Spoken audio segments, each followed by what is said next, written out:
Hi, my name is Aoun, and I am a managing director with the TIAA Institute. It is an honor to have an opportunity today to speak with Joseph Aoun, president of Northeastern University and one of two 2020 TIAA Institute Hesburgh Award for Leadership Excellence in Higher Education winners. Joseph Aoun has been president of Northeastern since 2006. With his long list of accomplishments and remarkable foresight, I'll highlight just a few things before we begin. Recognizing artificial intelligence as a seminal future disruptive force for society, President Aoun wrote Robot Proof: Higher Education in the Age of Artificial Intelligence. Robot Proof outlines the type of curriculum called humanics, which calls for the integration of human, data, and technological literacies. In line with that, President Aoun led the development of an institutional strategic plan called Northeastern 2025 that calls for bold action to align education and research with the realities of the age of artificial intelligence.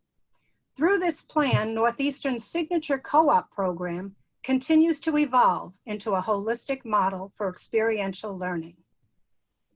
Additionally, under President Aoun's leadership, Northeastern was awarded the 2018 and 2019 Higher Education Excellence in Diversity Award by Insight into Diversity, based on the strength of programs designed to recruit, retain, and advance students and faculty from underrepresented groups.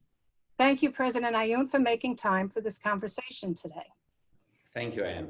Thank you. It's good to be with you. Thank you. I'm going to start by hearkening back to some of our past Hesburgh Award winners. You, President Aoun, along with President Shirley Reed, bring our total number to 12. When we consider the lives and accomplishments of this stellar group, it is clear that all have an amazing ability to articulate and then execute inspirational vision.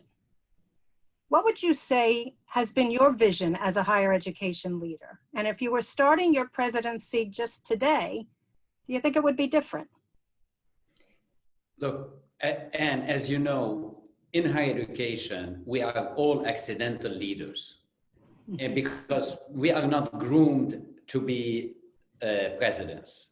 We are not groomed to be managers or administrators. We are groomed to be professors, to be teaching and to do our research. And somebody at some point taps you on the shoulder and tries to excite you about higher education, about the institution you're in. And that's exactly what happened to me. So I'm an accidental president. I'm an accidental administrator. So if the secret for a leader is not to be a leader, and let me explain. If you go to your community and you say, I have a great vision, and this is my vision for the future, the community is not going to buy it for a simple reason. This is your vision, not the vision of the community. So from this perspective, our goal as leaders is to work with the community in such a way that the community builds its own vision, builds its own future, and at best you can be a catalyst. So the goal of leadership is for us to become non-relevant. Because if we are non-relevant, that means that the community is taking charge. That's a secret. Now you know it. Well, I now know the secret. I hope I can learn from it and exhibit it in my own leadership. That's a wonderful answer. Thank you. I'm going to refer to a few other attributes that we believe are common to all of our Hesburgh Award winners.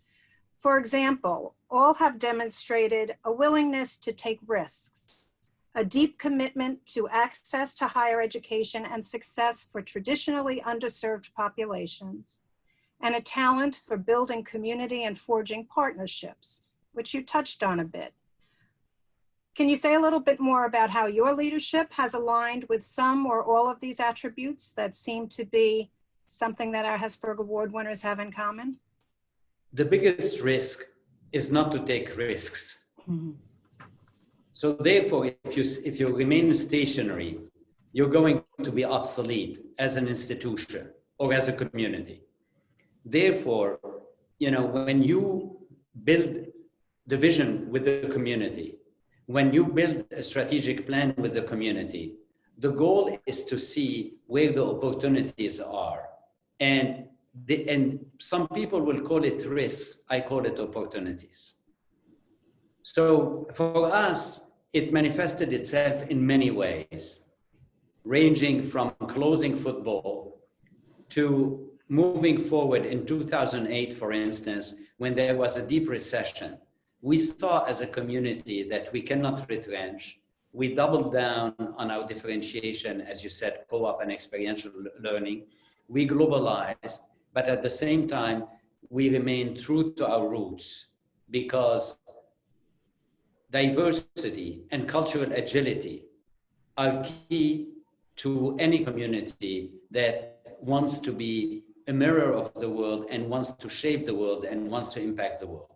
And we see that recently with all what's happening in the nation, all the focus, the healthy focus on systemic racism, that's a wake-up call for universities, for all institutions, because we realized that whatever we're doing was great, but it wasn't enough.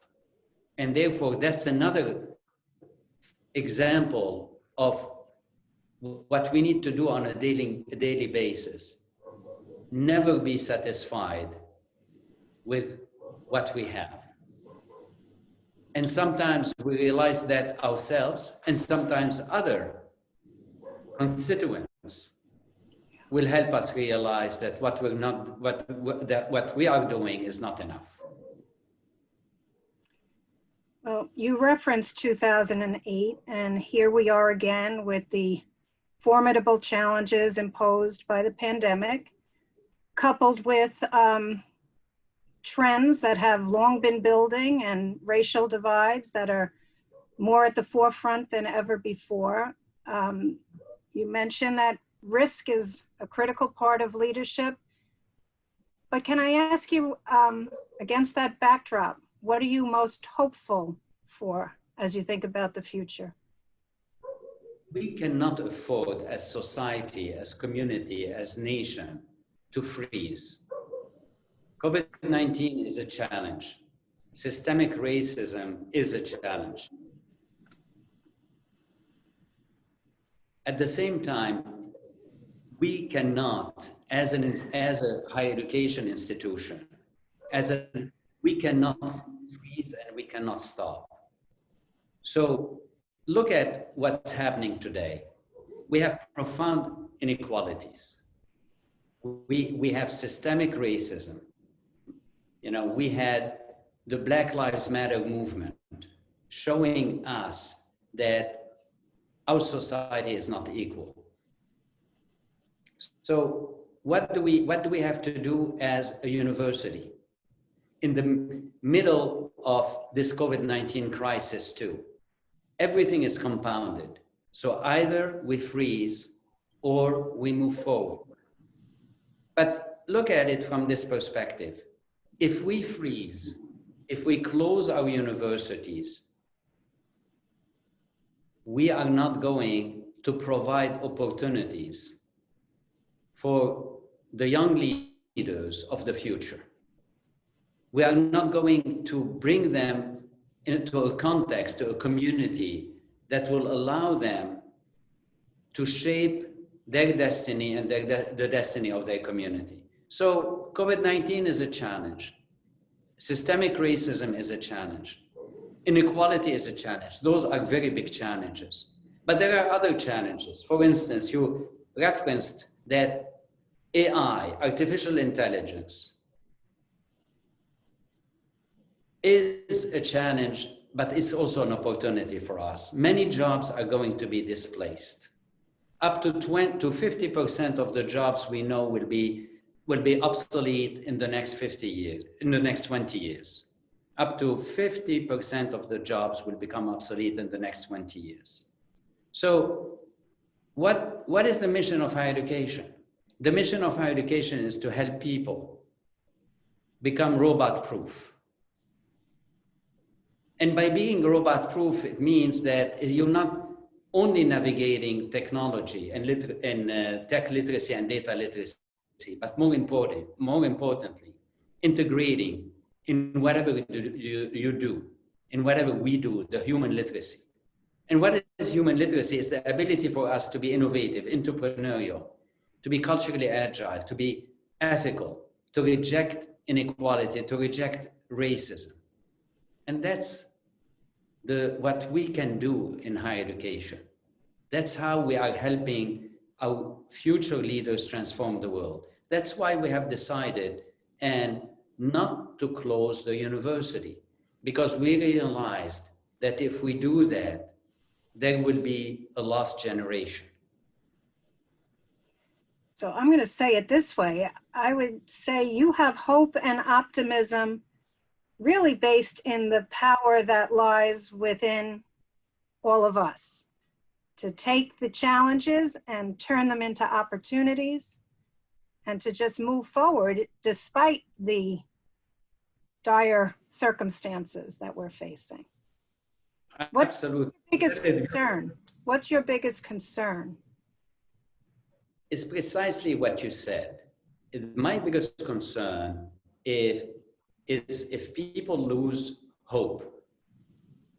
And that is an issue. That's a problem. That's why we cannot afford as a community to close ourselves or to close the university. Because when we opened the campus in the middle of COVID-19, and we are now in week 3 of the official opening, but we started way before, as you know. We made sure that the community is healthy and safe. People are being tested every 3 days, etc. But that wasn't the goal. The goal was to allow our young generation to be together, to learn with us, to learn from each other, and to be in a diverse environment, and to practice how they are going to impact the world on a daily basis by impacting each other and impacting the community. That's how we are looking at it.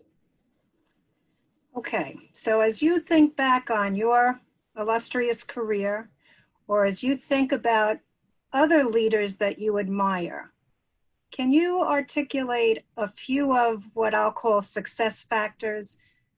What does it take to be the kind of leader that the Hesburgh Award was developed to recognize? Well, don't take anything for granted. Question yourself, question anything that is said to you. Any premise has to be questioned. And at the same time, be humble, be in touch, talk to your community on a daily basis, because then you can learn from this community. You can also understand the aspirations, and you can see the opportunities. And also, higher education cannot close itself to the rest of the world. And this is the beauty of experiential learning, because in experiential learning is the integration of the classroom experience with the world experience.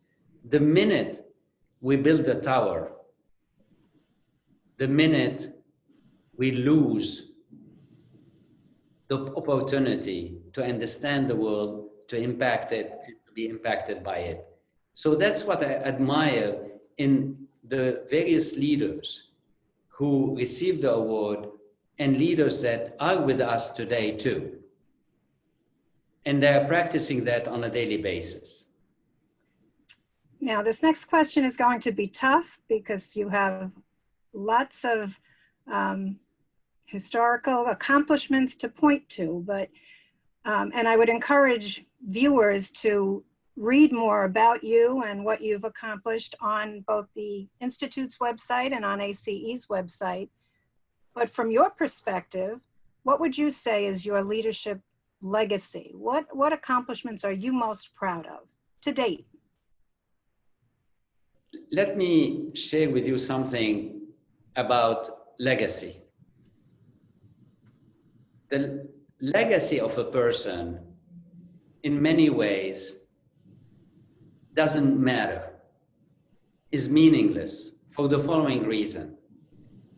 If you really believe that your role is to be a catalyst and that the community is going to be in charge, then rather than talking about the legacy of a person, I prefer to talk about the legacy of a community.